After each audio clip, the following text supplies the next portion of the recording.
Halo semuanya, perkenalkan nama saya Listiarini Widiana Loren dari Fakultas Psikologi Universitas Padjadjaran Angkatan 2021. Hari ini saya akan membawakan video mengenai hal-hal apa saja yang saya dapatkan melalui acara PPD 2021 dan juga toleransi dengan umat agama lainnya.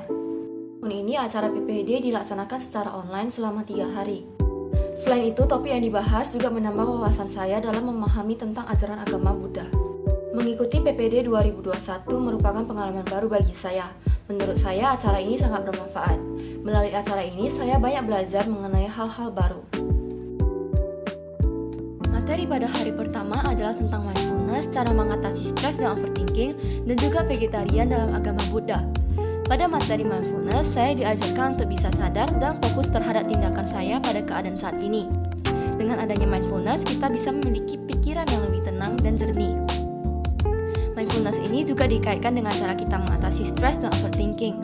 Karena stres dan overthinking dapat diawali secara tidak kita sadari dan muncul secara perlahan lalu terakumulasi menjadi hal yang bisa mengganggu kita dalam menjalani kehidupan sehari-hari. Dengan adanya mindfulness, kita bisa lebih sadar dengan apa yang kita rasakan, menerima perasaan, dan memproses tindakan apa yang harus kita lakukan saat itu. Topik selanjutnya yang dibahas adalah mengenai vegetarian dalam agama Buddha. Topik ini saya belajar mengenai tipe-tipe vegetarian seperti ovo-vegetarian, lakto-vegetarian, lakto-ovo-vegetarian, polo-vegetarian, dan pesco-vegetarian. Menurut saya, dengan mengetahui tipe-tipe vegetarian akan memudahkan orang-orang ketika ingin memulai menjadi seorang vegetarian. Pada hari kedua, materi yang dibawakan adalah pandangan agama Buddha terhadap kebudayaan Tionghoa, gender dan LGBTQ+, dan juga karma. Menurut saya, materi tentang pandangan agama Buddha terhadap kebudayaan Tionghoa menjelaskan bagaimana agama Buddha bisa berkembang dan diterima di suatu tempat karena adanya toleransi dan bentuk penghargaan terhadap kebudayaan yang berkembang di tempat tersebut. Sehingga kita sebagai umat Buddha hendaknya bisa menghargai kebudayaan asli kita dan melestarikannya tetapi tetap menjalankan kewajiban kita sebagai umat Buddha. Dari materi gender dan LGBTQ+, saya memahami bahwa agama Buddha merupakan agama yang fleksibel yang menerima manusia tanpa memandang statusnya. Materi terakhir yang dibawakan pada hari kedua ini adalah tentang karma atau disebut juga sebagai kama. Dari materi ini, saya mengetahui pembagian karma berdasarkan jenis, sumber, jangka waktu berbuah, kekuatan, dan juga fungsinya. Kama berdasarkan jenisnya terbagi menjadi akusala kama dan kusala kama. Kama berdasarkan sumbernya dibagi menjadi kama pikiran, kama ucapan, dan kama perbuatan. Kama berasal dari pikiran buruk yang merupakan akar dari tindakan yang buruk pula. Oleh karena itu, penting untuk tidak membiasakan pikiran buruk dan berusaha menyadari dan menekannya. Kama berdasarkan jangka waktunya dibagi menjadi Dita Dhamma Vedanya Kama, Upaja Vedanya Kama, Aparapara Vedanya Kama, dan Ahosi Kama. Kama berdasarkan kekuatannya dibagi menjadi Garuka Kama, Asana Kama, Acina Kama, dan Katata Kama.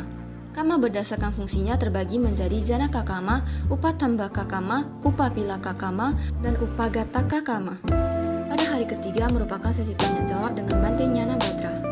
Sesi ini berjalan dengan sangat menyenangkan. Pertanyaan dan jawaban diberikan sangat berhubungan dengan kehidupan kita saat ini. Selain adanya pembahasan mengenai topik-topik tadi, terdapat juga latihan meditasi yang dilakukan pada hari pertama dan hari kedua. Kemudian ada juga tugas meditasi selama seminggu. Hal selanjutnya yang akan saya bahas pada video kali ini adalah mengenai toleransi antar agama. Seperti yang kita ketahui, di Indonesia terdapat 6 agama yang telah diakui, yaitu Islam, Katolik, Protestan, Hindu, Buddha, dan Konghucu. Sehingga memiliki toleransi antar agama merupakan suatu keharusan yang dilakukan oleh setiap orang untuk menciptakan lingkungan hidup yang damai dan saling menghargai. Suatu hubungan toleransi umat beragama dapat terjalin dengan baik apabila masing-masing agama telah mengerti nilai-nilai etika dan moral yang terdapat dalam setiap peraturan agama masing-masing. Dengan adanya toleransi ini, kita juga ikut mempraktekkan ajaran Buddha ke dalam kehidupan kita. Seperti pada kitab Anguttara Nikaya 1, syair 127 yang berbunyi seperti ini. Orang yang berbuat baik dan bersikap menyenangkan harus dilayani dan dihormati walaupun seseorang tidak setuju dengan pendapatnya. Dari kutipan ini terlihat bagaimana sikap Sang Buddha terhadap keberagaman keyakinan. Sehingga dari apa yang telah diajarkan oleh Sang Buddha, kita harus tetap bisa menerima, menghormati, dan tidak mencemooh agama lain. Perlakuan kita juga hendaknya didasarkan pada cinta kasih, bukan kekerasan, kekejaman, dan iri hati. Seperti pada kitab Anguttara Nikaya 4, syair 151 yang berbunyi seperti ini. Barang siapa mengembangkan cinta kasih tanpa batas, meneguhkan hati untuk mengerti akhir kehidupan, maka belenggu akan terkikis. Sekiranya ia mengasihi, meski hanya pada satu makhluk saja, maka kebaikan akan selalu mengikutinya.